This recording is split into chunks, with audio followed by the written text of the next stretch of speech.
दोस्तों नमस्कार, स्वागत है आपका बड़ी खबर बड़े खुलासे में। दोस्तों, राहुल गांधी पर एक बार फिर उत्तर प्रदेश के लखनऊ में देशद्रोह के मामले को लेकर के एक एफआईआर दर्ज कराने की याचिका कोर्ट में पहुंची है। कांग्रेस के मुख्यालय, जो कि नई दिल्ली में मुख्यालय का उद्घाटन होना था, नया उद्घाटन कार्यालय 15 जनवरी 2025 को, वहां राहुल गांधी ने सोनिया गांधी, प्रियंका गांधी, मल्लिकार्जुन खड़गे की उपस्थिति में ऐसा बयान दिया जिसको लेकर उत्तर प्रदेश के दो अलग अलग जगह में एफआईआर दर्ज करने की याचिका कोर्ट में पहुंची है। इससे पहले उत्तर प्रदेश के संभल में हिंदू शक्ति दल के राष्ट्रीय अध्यक्ष सिमरन गुप्ता ने चंदौसी की एमपी एमएलए कोर्ट में एक याचिका दर्ज कराई थी और कहा कि राहुल गांधी के इस बयान को लेकर उसके ऊपर राष्ट्रद्रोह का केस दर्ज हो। अब नया मामला पहुंचा है इस मामले में लखनऊ में, और यह कहा गया कि इस मामले को देखते हुए सेंट्रल बार एसोसिएशन के पूर्व महामंत्री एवं अधिवक्ता नृपेंद्र पांडे, उन्होंने एमपी एमएलए कोर्ट में ये विशेष मजिस्ट्रेट आलोक वर्मा के न्यायालय में याचिका दायर की है। हाई कोर्ट में नहीं, ये पिटीशन हमारी जो दाखिल हुई है सिविल कोर्ट लखनऊ में दाखिल हुई है। एमपी एमएलए कोर्ट है, एसीजेएम 3 श्रीमान आलोक वर्मा जी के यहाँ ये एमपी एमएलए कोर्ट है। विशेष कोर्ट होती है जिसमें एमपी और एमएलए के केस के बारे में आप जो भी कहना कहते हैं। 15 जनवरी 2025 को राहुल गांधी जी कांग्रेस मुख्यालय पे एक भाषण दे रहे थे। यहाँ पर केसी मल्लिकार्जुन खड़गे जी थे, सोनिया जी थी, प्रियंका जी थी और केसी वेणुगोपालन जी थे, जयराम रमेश जी थे और कांग्रेस के सांसद तमाम थे। कांग्रेस के कई स्टेट के मुख्यमंत्री वहाँ उपस्थित थे। तो उन्होंने अपने संबोधन में यह कहा कि we are now fighting with BJP, RSS and Indian state itself. BJP और आरएसएस से लड़ते लड़ते जो बयान उन्होंने कहा, हम इंडियन स्टेट मतलब भारतीय गणराज्य से लड़ रहे, ये अपने आप में राष्ट्रद्रोही बयान है, देशद्रोही बयान है। इसी को लेकर के हमने माननीय न्यायालय में बात दाखिल किया, परिवाद दाखिल किया, जो परिवाद स्वीकृत होने के बाद 9 तारीख को स्वीकृत हुआ।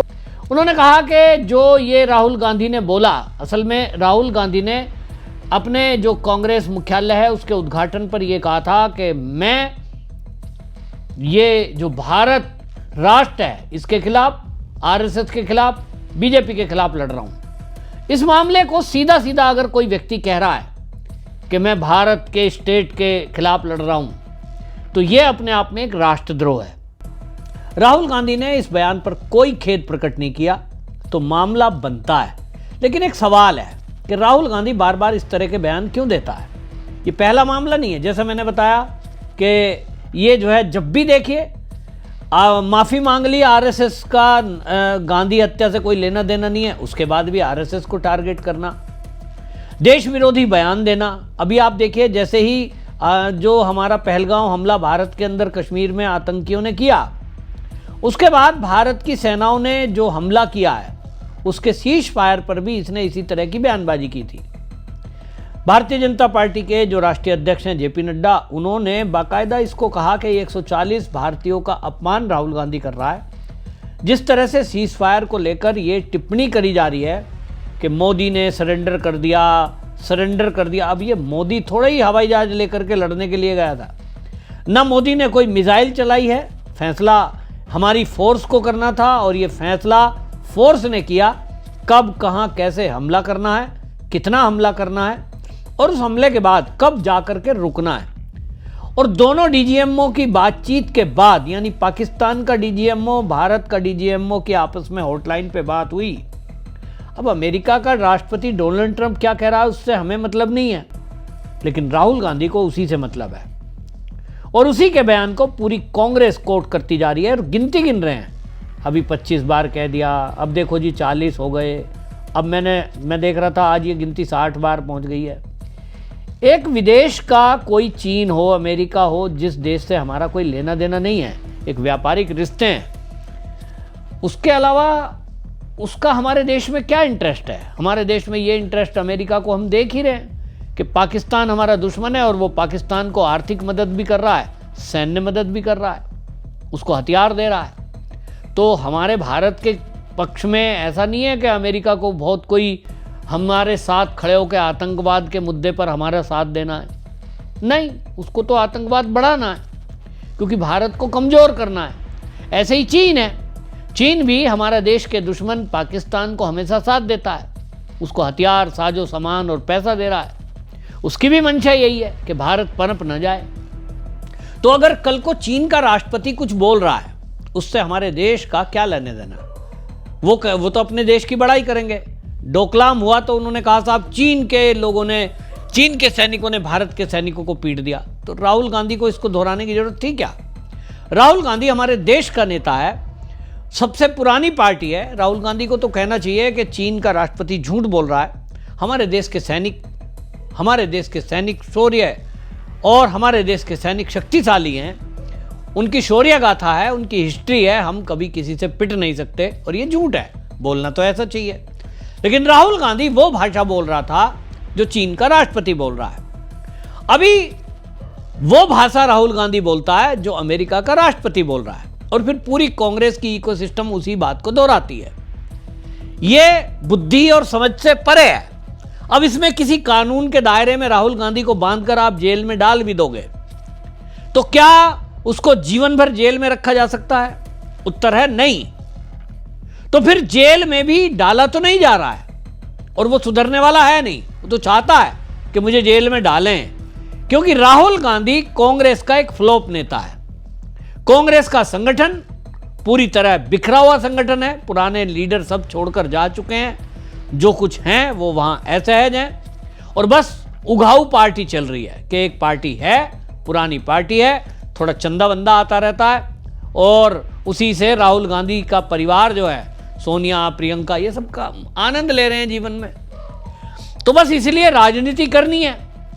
इनको एक सांसद बनकर संसद में पहुंच गए, इतना बहुत है, इससे आगे इनको उम्मीद नहीं है।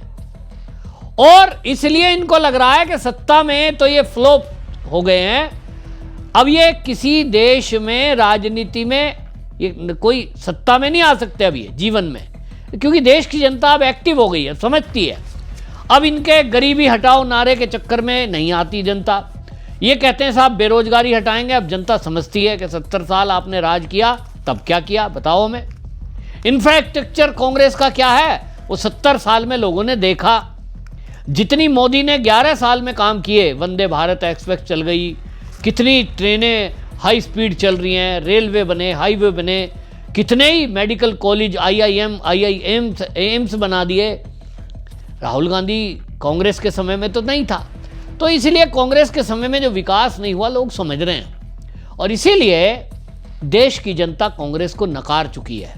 तो राहुल गांधी चाहता है कि किसी तरह अटेंशन मिलती रहे, पेंशन मिलती रहे। तो पेंशन मिलने के लिए तो वो सांसद बनना जरूरी है, अब उसको पेंशन जीवन भर मिलेगी। लेकिन अटेंशन के लिए वो क्या कर रहा है कि देश विरोधी बयानबाजी करते हैं। देश विरोधी बयानबाजी से क्या होगा, जो देश के दुश्मन हैं वो कहीं ना कहीं हो सकता है पार्टी को चंदा दे देते हो, या राहुल गांधी की कोई हेल्प कर देते हो। मुझे नहीं पता किस वजह से राहुल गांधी इस तरह के बयान करता है, लेकिन जो बयान करता है वो देश के लोगों को दुख देता है। देश के लोग उससे दुखी होते हैं कि एक देश विरोधी बयान देश का नेता दे रहा है, जो अमेरिका या चीन का राष्ट्रपति बोलेगा, या पाकिस्तान का कोई सेना का अध्यक्ष बोल देगा, वहाँ का कोई प्रधानमंत्री बोल देगा, उसी बात को अगर राहुल गांधी बोल रहा है तो देश को कई बार शर्मसार करती है ये बातें। और इसलिए इस बात को लेकर जेपी नड्डा ने भी कहा कि ये 140 करोड़ भारतीयों का अपमान है यदि आप अपनी सेना को कह रहे हो, क्योंकि सैन्य हमला वो हमारी सेना ने किया, और अगर हमने सीज फायर का पालन किया है, सीज फायर को माना है, वो भी सेना ने माना है। तो सेना का अपमान करने का इस देश के किसी भी राजनीतिक दल के नेता को अधिकार नहीं है, क्योंकि हमारी सेना ही है जो इस देश में नॉन पॉलिटिकल बची हुई है। वहां किसी का इफेक्ट नहीं है। नहीं तो मीडिया को बायस्ड देखा है, मीडिया वाले ऐसे ही संस्थान, विचारधारा है कोई ना कोई किसी की, कोई लेफ्ट है कोई राइट है, लेकिन सेना हमारे देश की ऐसी है सौभाग्य से कि वहां ऐसा एक सिस्टम है कि वो किसी दल से उनका संबंध नहीं है, उनके लिए देश सबसे पहले है, जिसके लिए वो जान ले भी सकते हैं, जान दे भी सकते हैं। और इसलिए सेना को कम से कम पॉलिटिक्स से अलग रखना चाहिए। लेकिन राहुल गांधी उस सेना पे भी प्रहार करते हैं।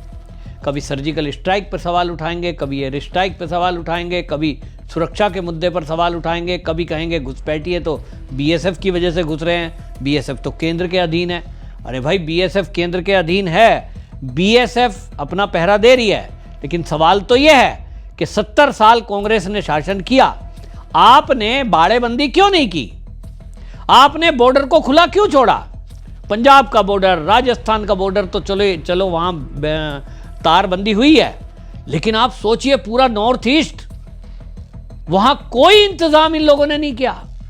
पश्चिम बंगाल की 1600 किलोमीटर की सीमा खुली पड़ी है। ये मोदी सरकार आई तो घुसपैठ पर ध्यान दिया, तो वहां बाड़ाबंदी भी की गई, बीएसएफ की बढ़ोतरी भी की गई, बीएसएफ को ताकत भी ज्यादा दी गई। और जैसे ही वो ताकत दी गई, ये तो कांग्रेस विरोध कर रही थी उसका कि साहब बीएसएफ 50 किलोमीटर तक क्यों आएगी। तो मतलब एक षड्यंत्र किए गए, सेना को कमजोर किया गया, खुद ताकत नहीं दी। और आज की डेट में जब सेना ठीक काम कर रही है, वो तो पहले भी कर रही थी, लेकिन विल पावर नहीं थी नेताओं की, तो आज सेना पे सवाल उठा रहे हैं। राहुल गांधी अगर ये कहता है कि घुसपैठ के लिए केंद्र जिम्मेदार है, तो अमित शाह कोई बंदूक लेकर रात को पहरा नहीं देता है बॉर्डर पे, वो गृह मंत्री है, वो दिल्ली में बैठेंगे।